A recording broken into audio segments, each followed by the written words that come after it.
Angibingelele bafethu ekuseni egameni likaJesu Kristu waseNazaretha. Siyayibonga inkosi bafethu namhlanje ukuthi isinikezile ithuba lokuthi sivuke.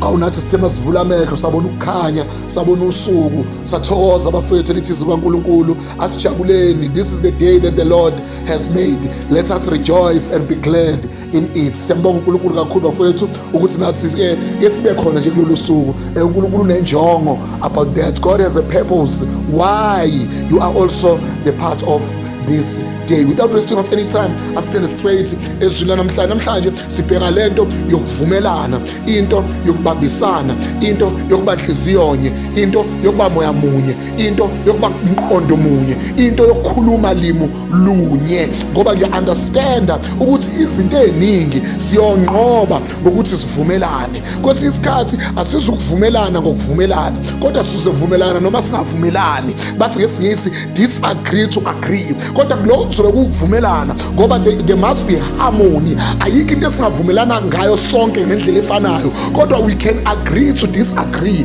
Lokho kuzobe kuvumelana ngoba laphana ekuvumelaneni kunamandla. Lithi izwi kaNkulunkulu Genesis chapter number 11, umhlaba wonke wawulimi lunye nokukhuluma kunye.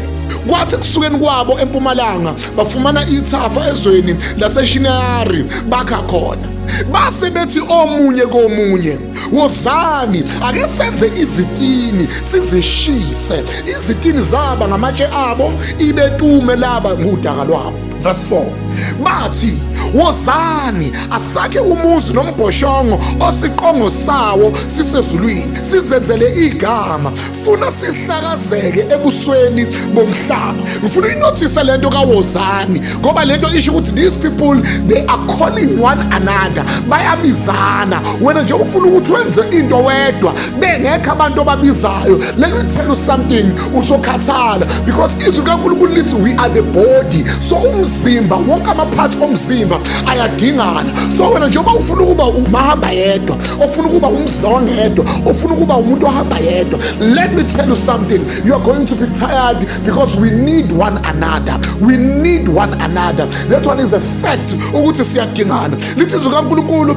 bathi wozana ake sakhe umuzi ombhoshongo wawo osiqongo sawo sisezulwini, sizenzele igama, funa sihlakazeke ebusweni bomhlaba. Buka-ke labantu bathi bafuna ukuya ezulwini, bafuna ukukhanda umbhoshongo ezulwini. It doesn't make sense kulesikhathi samanje. Mawubheka na usufundile watshelwa ngazo zonke izinto, watshelwa ukuthi kude kangakanani ukuya ezulwini. Ngamazwi akuna limit, akufikeki khona. Kodwa labantu ngenxa yokuvumelana, labantu ngenxa yokuba moya munye, labantu ngenxa yokuba limu lunye, bavumelana ngento noma ibheda ngoba kodwa bayavumelana. Ilento abazoyenza izokwenzeka. Lithi izwi kaNkulunkulu uJehova wehla ukubabone umuzi nombhoshongo wakhiwa ngabantwana babantu. Ngamazwi labantu abagcinanga ngokuvumelana, ngokukhuluma kuphela, kodwa abantu sebevumelene ngokukhuluma baphinde bathatha istep banyakaza. Kukaningi bafethu sihlangana ema-meetingini, sihlangana emikhulekweni, sihlangana njalo ngamasonto, kodwa uma sesiqedile ukuhlangana sakhuluma noma ngabe sivumelene ngamazwi, kodwa amazwi akuphelele kuvumelaneni ngawo. Fanele sibuye sithathe istep, sithathe isinyathelo sokuthi la mazwi esesiwakhulumile abe into action.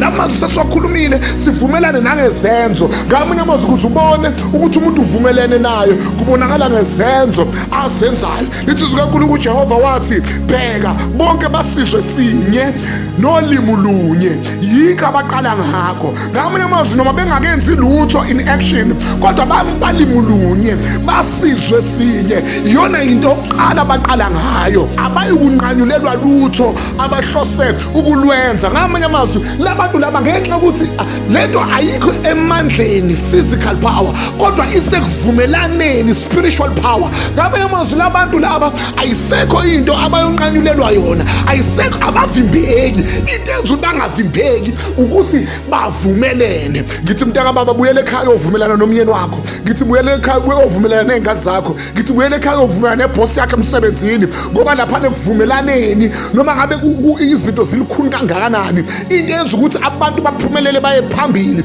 ukuthi bavumelene ngodaba oluthile.